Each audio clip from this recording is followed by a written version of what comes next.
When I first went there in the early 1990s, there was a bathroom in a heated, comfortable, computer-driven observing room, and it did not have any plate on the door to say whether it was for men or women. But I already knew this story about Vera and the bathrooms, and so I went looking for the bathroom in question in the observatories.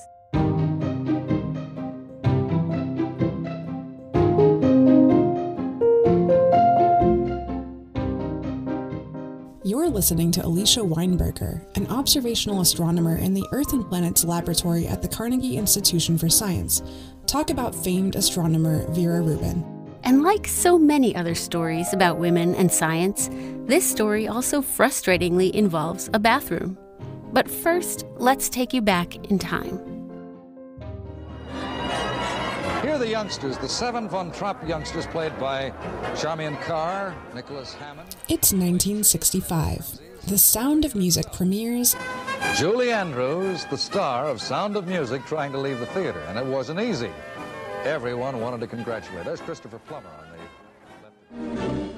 Selma sprang overnight from an obscure southern town to the front pages of world newspapers. Martin Luther King Jr. leads 25,000 civil rights activists to a courthouse in Selma, Alabama. And it was here that Martin Luther King came to lend his support to the campaign.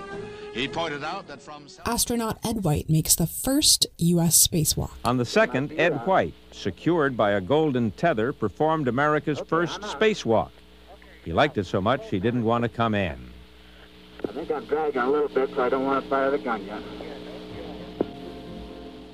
And a female astronomer who would go on to change the course of cosmology is initially turned down from visiting the Palomar Observatory because they don't have the right facilities.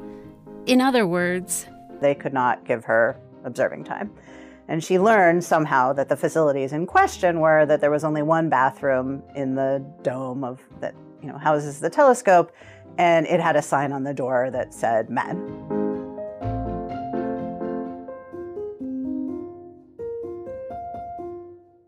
But Vera found a way to, let's say, skirt this issue. Sometime later, she went for her first observing run at Palomar, and so she made a little female stick figure with a skirt out of tape and put it on the bathroom door. And she said every time subsequently that she would go, the little stick figure had been removed, but she would remake it, put it back on the door. A bathroom is far from the only red tape that Vera Rubin will face throughout her decades-long career. But this dedicated astronomer, who started out at 14 years old with nothing but a cardboard telescope, would go on to discover compelling evidence of dark matter, which we now believe makes up most of the matter in the universe. I'm Talika Bose, the Senior Multimedia Editor at Scientific American. And I'm Clara Moskowitz, Senior Editor for Space and Physics at Scientific American. And you're listening to Cosmos Quickly.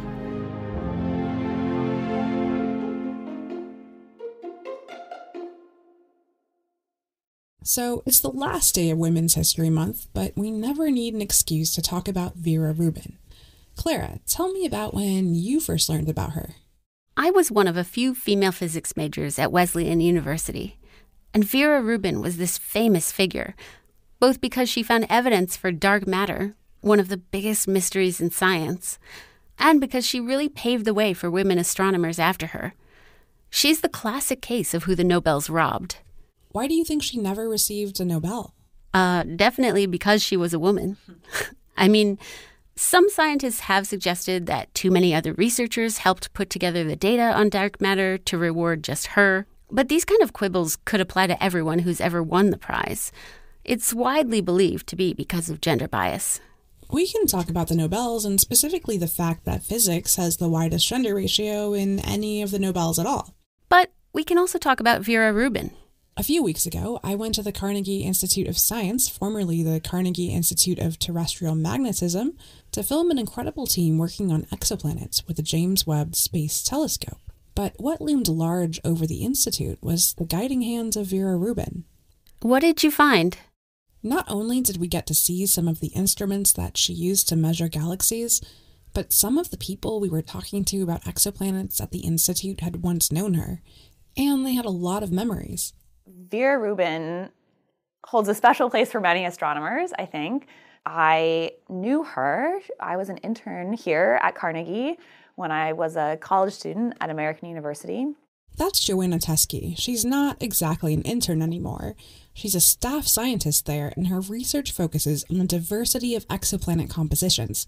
She's also co-leading a massive exoplanet project utilizing the James Webb Space Telescope.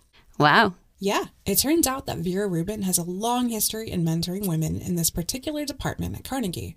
She really was part of trying to push astronomy to be more inclusive and make more opportunities for women in science and astronomy. Vera wasn't all business, though, at least according to Alicia Weinberger, who we heard at the beginning, Joanna's former mentor and a staff scientist who also works on exoplanets. She had a large collection of spectrum-like clothing and jewelry that she enjoyed wearing. And in particular, I remember, essentially a rainbow, right? A rainbow necklace of beads that she had. She also had a little rainbow toy on her table at home. She enjoyed rainbow socks. And that's because Vera worked to take spectra. That's where we break up the component light from an astronomical object into its component colors, which give us a lot of information about how that object is moving and what it's composed of. Clara, can you break down the Doppler effect a little bit for us non-physics plebs? Looking at the colors of light coming from something in space can tell us how fast that thing is going. Because as an object moves away from us, its light waves spread out, lowering their frequency and lengthening their wavelength, making things look redder. To do this, Vera also worked with these new instruments that were developed at Carnegie, along with Kent Ford.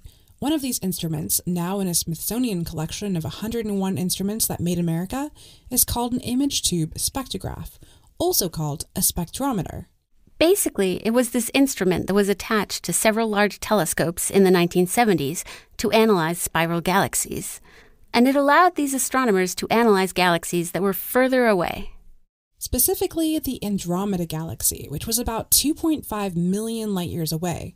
But she and Kent found something surprising about all of this.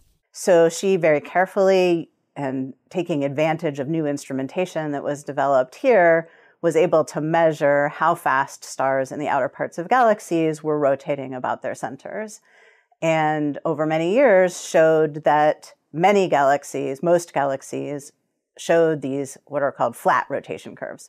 A flat curve suggests that stars on the outside of the galaxy are moving just as fast as stars on the inside, which isn't actually what you'd expect at all.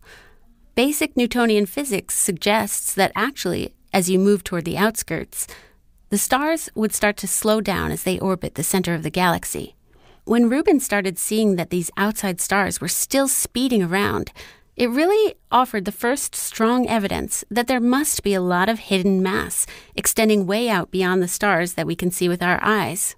Let's be clear about something. It took Vera years of persistence for her colleagues to recognize this. She provided flat curve after flat curve for decades, until the data she produced couldn't be denied. And she didn't win the Nobel, which people noticed. I was so angry that she hadn't had that, gotten a Nobel Prize in the time that she was alive. But that's not the end-all be-all, and there are lots of other ways to honor people. Clara, let's talk about the Vera Rubin Observatory, which is scheduled to be completed in 2024. This is a big telescope that's being built right now in Chile. And when it turns on, it's going to photograph the entire sky every few nights to build up these really detailed maps of the universe. And one of its big goals is to investigate the nature of the dark matter that Vera Rubin helped discover. It's also the first observatory to be named in honor of a female astronomer. And though it's unfortunate that Rubin never won the Nobel, she's won the People's Choice Nobel, if that's a thing. I'll leave you with something that Alicia said. She had a tremendous influence on the way I thought about women in science and the capabilities of women. She said, there is no science that can be done by a man that can't be done by a woman. And hopefully one day it won't be so notable if women win Nobel Prizes. Because they'll be doing it all the time. Because, by the way, we still don't know what dark matter is. And if someone ever figures that out, it's a Nobel Prize for sure. Cosmos Quickly is produced by myself, Tulika Bose, Kelso Harper, Jeff Delvicio, and Lee Billings. Music composed by Dominic Smith. Find Cosmos Quickly wherever you get your podcasts, and don't forget to subscribe to Scientific American for in-depth space news. For Cosmos Quickly, I'm Clara Moskowitz. I'm Tulika Bose.